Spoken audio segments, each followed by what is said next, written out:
What's up, y'all? On the set. New York Undercover on the set. Vibing. Been up since like 5 in the morning. This TV, this movie shit is real. Of course, rest in peace, Nipsey Hussle. You know, it's always the one that's closest. Always the one that's closest to us. And see, a guy came from nothing. A guy fought for his life. Turned negativity to positivity, was in his hood. You know, Jam Master Jay got killed in his own hood. Nipsey Hussle opened up businesses in his hood. He got killed in front of his own business. You know, we always wonder why celebrities, when they make it, we always say, yo, why they go away? Why we never see them? And most likely it's because of that.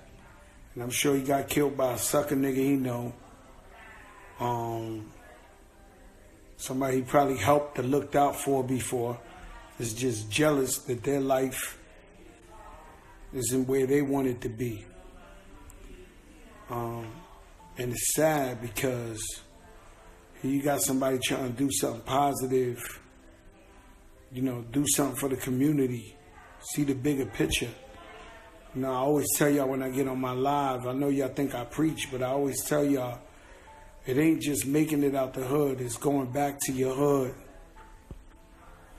It's going back to your hood and investing in your hood and giving jobs in your community, bro. Caring about your people.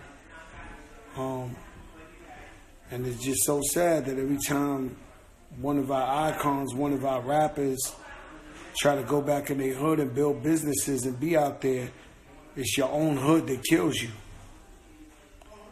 Very disencouraging.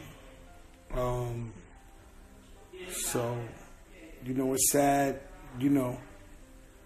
I knew Nipsey for years. I met him on Cypress Avenue. Steve LaBelle brought him through, shooting a video in the Bronx. He came through. He was a beautiful kid since I met him.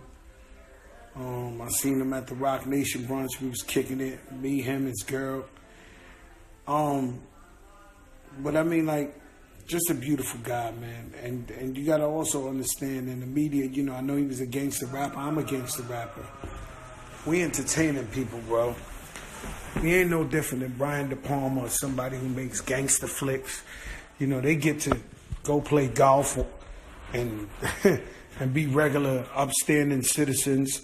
So just because a person makes gangster music or real hip-hop, per se, doesn't mean, you know, they're bad people at all. So you got to understand that this is entertainment. You know, it's a super sad day for hip-hop music. I was sick yesterday, man. I ain't even sleep right.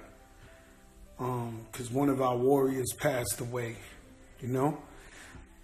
Just like with Prodigy, even though different circumstances, you know, you never really know what you got till you lose it. You know what I'm saying? So, as far as the energy, a beautiful energy, you know? You know, Nori posted up something. He said, most of your enemies is somebody you once helped. And it's sad, but it's true. Most of the people I ever consider enemies are people I fell out with after I helped them. You know, and I always say, we come in this world by ourselves, butt naked, no plan, we don't know what we gonna do.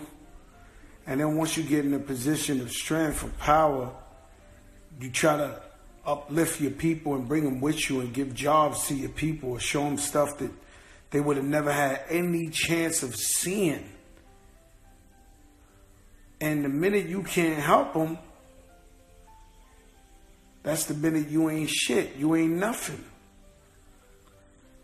It makes you wonder if it's worth even looking out for the entourages or whatever you want to call that shit, or the people who's your so-called friends or whatever the case may be. And I'm not pretending to know what happened to Nipsey Hussle. I don't know who did that to him. I don't know what. What I do know is that he was always a positive guy, man, and he was giving back to his community. And it's a shame, man. And I don't think at this point of his life and career he did anything. He would do something that merits that, you know? And all we could do is continue to show love. Outpouring the love is beautiful. I see all over social media, all over everywhere. Everybody's paying their respect, showing love to a good guy. But it's sad for hip hop, man. It's sad for black people. It's sad for Latino people. It's sad for brown people, where we can't embrace each other. Why we gotta hate? Why we can't love each other? And yeah, I was crazy at one time, and anybody who's from the Bronx or whatever, they know Joe was crazy. But with age comes wisdom, comes knowledge, you know, growth. You know, there's nothing like a guy trying to do for his family, try to do for his community, and be very unselfish, because there's a lot of people amongst us that are very selfish, you know? And that's the people I don't like, you know? And when is enough enough? When have you done enough? When have you helped your friend enough? You don't have to be a rapper.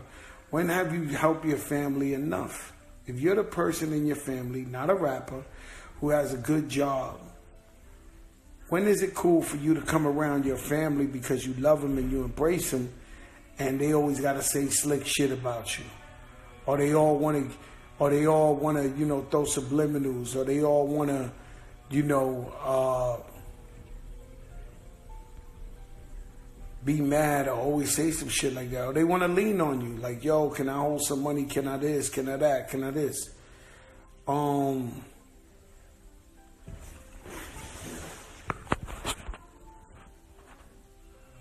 It's crazy out here, man. You got motivated people and you got people that don't want to work. You got people with their hands out.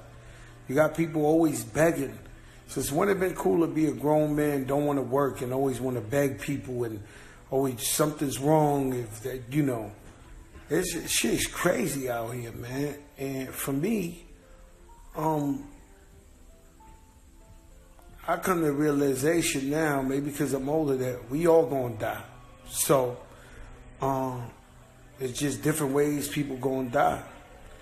So I'm just like, as long as you live your life righteous, you try to do good by the people, you're a real father to your kids, you really look out for your kids. I always tell y'all, a man that's a father to a kid and he gives him a pair of sneakers on Christmas and don't give him nothing else, he ain't a real father. You got to be a hunter, you got to be a provider, you got to provide for your family. So everybody don't see. They see jewelry, they see the chandelier, they see the this, but they don't see 5 in the morning niggas getting up. Nigga Fat Joe, his biggest fear is getting on the plane. They don't see me flying over Africa, the fucking plane going like this. And I'm praying 1,000,000 times, begging God, please let me land. You know, that's the shit some of us got to deal with. We got to conquer our fears. We got to do whatever we got to do to make sure we can take care of our family, leave a legacy, leave something back in our community. You know, and that's what I think this man was about, man. I think he was about, he was ahead of his time. He was young, making major moves. And it's sad to see his life taken. And he could have continued to help more people in his community. And now that's been cut short. You know, it's sad, bro. It's sad. And, you know, God bless everybody out there, man, who's going through, you know, all type of stuff in your life, man. Just try to be strong, try to pick up the pieces. You know, even if you got the rug swept from under you, even if they try to chop your legs, get back up, keep fighting. They did it to me 1,000,000 times. You know, every time I went to the studio with Scott Storch, we made #1 records. You know, Scott Storch had his problems. You know, and then I had to figure it out. I had to get back with some new producers or whatever, figure it out. Look, life is a big journey, man. It's full of lessons and obstacles. You know, you can't know what it is to succeed unless you deal with failure. And you got to fail several times, more than enough times, so you can succeed. So that's how you got to go by it, man. God bless everybody. I ain't really read the shit and all that today, but you know, yesterday, today, was a day of mourning. You know, play Nipsey Hussle's record, stream it, break a record. It's unfortunate the niggas gotta die for people to really, really support him. But man, maybe now you go in there and you figure what he's all about and what he was talking about in his music. We got his music. He left that, you know, he put his heart on his music, so go support him. All right.